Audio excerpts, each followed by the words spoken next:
दोस्तों नमस्कार, मैं जगन्नाथ गौतम सियासत हिंदुस्तान यूट्यूब पर आपका स्वागत है। दोस्तों, यूं तो आप जानते हैं कि आज़ादी के बाद 78 साल हो चुके हैं और जो बाबा साहब अम्बेडकर ने हमें संविधान दिया था वो बिल्कुल सबके लिए समान था और उसमें सभी नागरिकों को समान अधिकार दिए गए थे, बराबरी का अधिकार दिया गया था और जातिवाद को एक कलंक माना गया था। जातिवाद करने वालों के खिलाफ सख्त कानून बनाए गए थे, क्योंकि सैकड़ों वर्षों से समाज के चौथे वर्ग शूद्र, जिसमें दलित, पिछड़े, ओबीसी, एससी, एसटी जो भी नाम दिए गए हैं, उनके साथ बहुत छुआछूत भी होती थी, उनके साथ भेदभाव होता था, उनके साथ सामाजिक अपराध होते थे। लेकिन दोस्तों, शर्म की बात है कि आज़ादी के 78 साल बाद जो हमारा संविधान लागू हो चुका है, जातिगत अपराधों के खिलाफ बहुत सारे कानून संविधान में बने, उन पर किसी हद तक अमल भी हुआ और जातीय आधार पर अपराध करने वालों को कुछ हद तक सजा भी मिली। लेकिन दोस्तों, जाति है कि जाति नहीं। एक तरफ हम विश्व कुटुंबकम की बात करते हैं, लेकिन दूसरी तरफ हिंदू कुटुंब भी हम नहीं बना पाए हैं, जिसमें सबको समान अधिकार हो, समान सामाजिक अधिकार हो, समान शिक्षा हो, यानी सब चीजें सबको बराबरी से मिले और किसी के साथ कोई भी भेदभाव ना हो। आज भी कई खबरें दलितों के साथ, आदिवासियों के साथ अपमानजनक अपराध करने वाली मिल जाती है। कौन है ये कमीने लोग जो अपने ही हिंदू समाज के गरीब तबके के साथ ये अपराध करते हैं? उनको इंसान नहीं समझते। दोस्तों, इस मामले में मेरी एक खबर पर नजर गई जो बहुत ही गंभीर है और मैं उसको आपको बताना चाहूँगा कि दलितों के साथ आज भी कितना अत्याचार है और कितना भेदभाव है। और ये हिंदुत्ववादी सरकार जो सबको एक परिवार बताती है, हमारे आरएसएस के प्रमुख भी यही दावे करते रहते हैं कि हम सब हिंदू एक हैं और हमें किसी के साथ साथ गैर बराबरी का व्यवहार नहीं करना चाहिए, छुआछूत नहीं करनी चाहिए और सामाजिक अपराध नहीं करने चाहिए। गरीबों के साथ अपराध करना भगवान के साथ अपराध करने जैसा है, लेकिन लोग हैं कि मानते नहीं, जाति है कि जाति नहीं।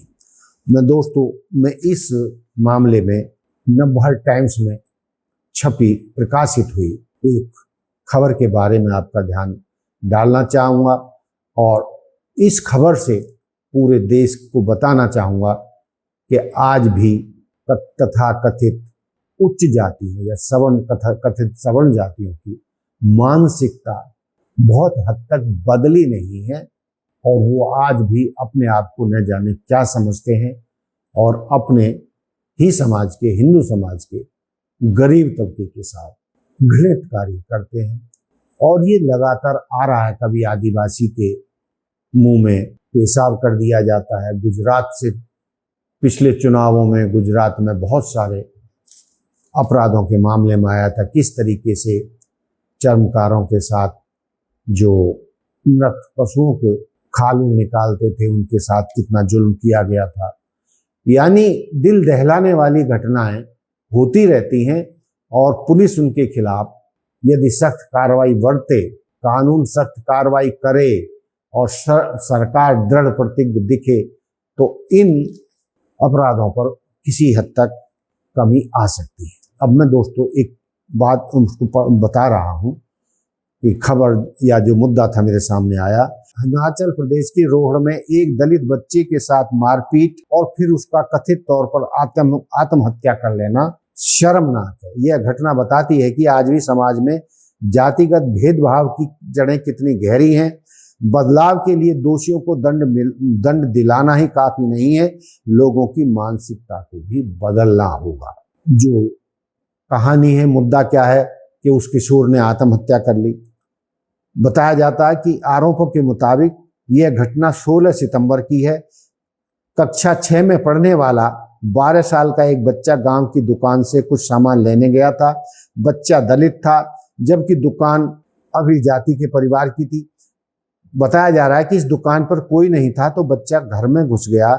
इसी बात से नाराज होकर आरोपी महिला ने उसे धमकाया, मारा पीटा और फिर घर का शुद्धिकरण करने के लिए एक बकरी की मांग की कि तू एक बकरी लाके दे, तब हमारे घर का शुद्धिकरण होगा। और बच्चा घबरा गया कि वो अपने परिवार में जाकर क्या कहेगा, वो बकरी कहाँ से लाएगा, वो तो गरीब परिवार से है। और उसी डर से वो अपने घर नहीं गया और बच्चे ने कहीं से कीटनाशक लेकर कीटनाशक पीकर अपनी जीवन लीला समाप्त कर दी। दुकान में कोई नहीं था, बच्चे को कुछ खरीदना था, वो दुकान में बढ़ गया, तो इसमें कौन सा अपराध हो गया? और उस अपराध की सजा कि तू एक बकरी लाकर हमें दे, तू दलित बच्चा था, तो हमारे दुकान में घुसा, हमारे मकान में घुसा, हमें घर का शुद्धिकरण करना है।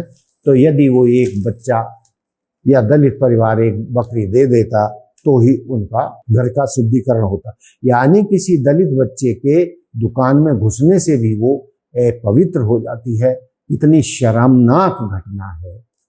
और इसके लिए मैं हिंदुत्ववादी ताकतों को दोष देना चाहूँगा कि मोहन भागवत जी बातें तो बहुत करते हैं, लेकिन शीशा उनके सामने है कि किस हिंदुत्व की बात करते हैं, किस विश्व कुटुंबकम की बात करते हैं, और आज भी हिंदू ही हिंदुओं पर कितना अत्याचार कर रहे हैं। आरोपी महिला पर पहले आत्महत्या के लिए उकसाने का केस दर्ज हुआ था। बाद में जब तक SC/ST एक्ट की धाराएं जोड़ी जाती तब तक उसे हाई कोर्ट से जमानत मिल गई। अब यह मामला तूल पकड़ रहा है, तो पुलिस की जांच में तेजी आई है, यानी पुलिस अब एक्टिव हुई है।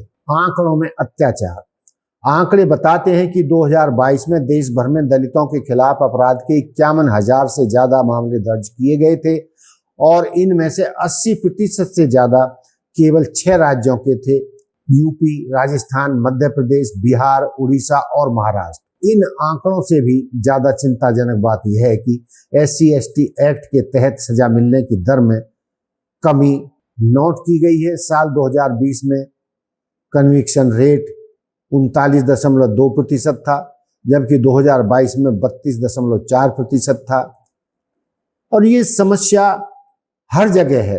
भले ही कुछ जगहों से केस ज्यादा सामने आए हों, लेकिन कोई भी राज्य यह दावा पूरी तरह से नहीं कर सकता कि उसके यहाँ दलितों को किसी तरह का अपमान या अत्याचार नहीं सहना पड़ता। सरकार किसी भी दल की हो, दलितों से भेदभाव हकीकत बना हुआ है। ऐसी घटनाएं मध्य प्रदेश, बिहार, उड़ीसा और महाराष्ट्र। इन आंकड़ों से भी ज्यादा चिंताजनक बात यह है कि SC/ST एक्ट के तहत सजा मिलने की दर में कमी नोट की गई है। साल 2020 में कन्विक्शन रेट 39.2% था, जबकि 2022 में 32.4% था। और ये समस्या हर जगह है। भले ही कुछ जगहों से केस ज्यादा सामने आए हों, लेकिन कोई भी राज्य यह दावा पूरी तरह से नहीं कर सकता कि उसके यहाँ दलितों को किसी तरह का अपमान या अत्याचार नहीं सहना पड़ता। सरकार किसी भी दल की हो, दलितों से भेदभाव हकीकत बना हुआ है। ऐसी घटनाएं तो हमेशा सुनाई ही पड़ती हैं, जहां किसी दलित दूल्हे को उसकी जाति की वजह से घोड़े पर नहीं बैठने दिया जाता। कमजोर की रक्षा, संविधान के अनुच्छेद 46 कहता है कि राज्य को समाज के कमजोर वर्गों के हितों की सुरक्षा करनी चाहिए। देश में इसके लिए कानून भी मौजूद हैं, लेकिन समाज को भी आत्मनिरीक्षण करने की जरूरत है कि आज जब हम विकसित भारत का सपना देख रहे हैं, तब भी ऐसी घटनाएं हो रही हैं जो शर्मनाक है। तो दोस्तों, ये जो आंकड़े मैंने बताए, इस आधुनिक भारत में, लोकतांत्रिक भारत में हम सबको, सरकार को, पुलिस को, RSS के प्रचारों को, जो एक हिंदू परिवार की बात करते हैं, जिस कुटुंबकम की बात करते हैं, डूब कर मर जाना चाहिए कि वो कैसा हिंदुत्व तैयार कर रहे हैं, जहां 78 साल बाद आज भी दलितों आदिवासियों के साथ गंभीर किस्म के अत्याचार होते हैं, गैर बराबरी होती है, उनका उत्पीड़न होता है और हर स्तर पर ये हो रहा है। चाहे राजनीति है, चाहे कार्यालय हैं, कोई भी कार्यस्थल है, उनको दोयम दर्जे का नागरिक समझा जाता है। अभी पिछले दिनों मैं एक सोशल मीडिया पर वीडियो देख रहा था जिसमें कोई भाजपा का कार्यक्रम चल रहा था और उसमें कोई दलित जो है सामने वाली कुर्सी पर बैठ गया तो एक दबंग जाति का नेता उठा और बोला कि ये पीला कुर्ता पहन लेने से और भाजपा की जैकेट पहन लेने से तुम कोई बड़े नेता नहीं बन गए, चलो पीछे बैठो। और उसने भयंकर बदतमीजी की और गुंडागर्दी की और जबरन उस दलित नेता का अपमान किया और उसे पीछे की कुर्सियों पर बैठने के लिए मजबूर कर दिया। तो ये हाल है भाजपा का और आरएसएस के राज में ऐसे हिंदुत्व का, जिसमें जो है दलितों आदिवासियों के साथ आज भी जघन्य अपराध हो रहे हैं। लेकिन दोस्तों, इस मुद्दे को लेकर देश के करोड़ों दलितों आदिवासियों में भयंकर गुस्सा है और दलितों के साथ आदिवासियों के साथ उत्पीड़न करने वाली जातियों के खिलाफ भयंकर गुस्सा उमड़ रहा है। और यदि समय रहते इस तरीके के अपमानजनक घटनाएं दलितों आदिवासियों के साथ होती रहीं तो करोड़ों दलित चुप बैठने वाले नहीं हैं। दोस्तों, मुझे ये बात कहते हुए कोई गुरेज नहीं है कि देश में 85% दलित, पिछड़े, मुस्लिम, SC ST OBC हैं, जिनके साथ कथित ऊंची जातियों के लोग, दबंग जातियों के लोग अपराध करते हैं, उनके साथ गलत व्यवहार करते हैं, उन्हें अपमानित करते हैं, उनके साथ मारपीट करते हैं, उनकी जमीनों पर कब्जा करते हैं, उनकी संपत्तियों पर कब्जा करते हैं और उन्हें दबाकर रखने का प्रयास करते हैं। लेकिन ये बहुत दिनों तक चलने वाला नहीं है, नहीं चलेगा, नहीं चलेगा, नहीं चलेगा। समाज का ये चौथा वर्ग, जिसे आप शूद्र कहते आए हैं, जो 85% है या 90% है, जिस दिन ये 85-90% वर्ग अपनी पर आ गया और खड़ा हो गया और जुल्म सहने से इनकार कर दिया, उस दिन जो ये 15% है, 85% जनसंख्या इनका क्या हाल करेगी। इसके लिए भी इन अत्याचार करने वालों को तैयार मानसिक रूप से रहना चाहिए, क्योंकि ये हमेशा नहीं चलने वाला। तो हमें समय रहते सुधर जाना चाहिए। सरकारों को भी इस तरीके की उत्पीड़न की घटनाओं का संज्ञान लेना चाहिए और इस तरीके के जातीय अपराध करने वालों के खिलाफ 100% उनके खिलाफ कार्रवाई हो, मुकदमे दर्ज हो, उन्हें जेल भेजा जाए।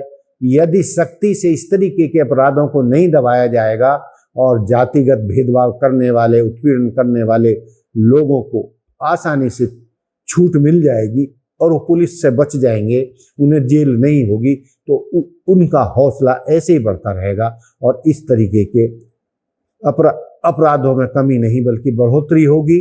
और जब दर्द बढ़ जाता है, जब इंतहा हो जाती है, तो उसका इलाज होता है या तो संविधान के अनुसार सरकार को, पुलिस को, इन पार्टियों को या हमारे धर्म के ठेकेदारों को समय रहते इस समस्या का समाधान करना लेना चाहिए, वरना समाज में, देश में एक भारी उथल पुथल के लिए तैयार रहें। इस मुद्दे को लेकर देश में बहुत बड़ा बवाल खड़ा हो सकता है, क्योंकि देश का 85% पीड़ित समाज इसे अब बहुत दिनों तक नहीं सहेगा। तो ये बहुत बड़ा मुद्दा है। हमारे मोहन भागवत जी को, हमारे प्रधानमंत्री को, राज्यों के मुख्यमंत्रियों को इस पर सोचकर इस तरीके के जो दलितों पर अपराध होते हैं संज्ञान लेना चाहिए और अपराधियों को जेलों में ठूंसना चाहिए। दोस्तों, ये कहते हुए मैं फिर एक बात कहता हूँ अंत में कि सियासत हिंदुस्तान जो मंच है ये देश के वंचितों का मंच है। यहाँ पर आपकी आवाज़ को बुलंद किया जाएगा, बहरी गूंगी सरकार के कानों तक पहुँचाया जाएगा। इसलिए हम आपसे चाहते हैं कि आप हमारे जो ये YouTube मंच है, ये चैनल है, इसको सहयोग करें, लाइक करें, सब्सक्राइब करें और हर तरीके से मदद करें। जय हिंद, जय भारत, जय संविधान। नमस्कार।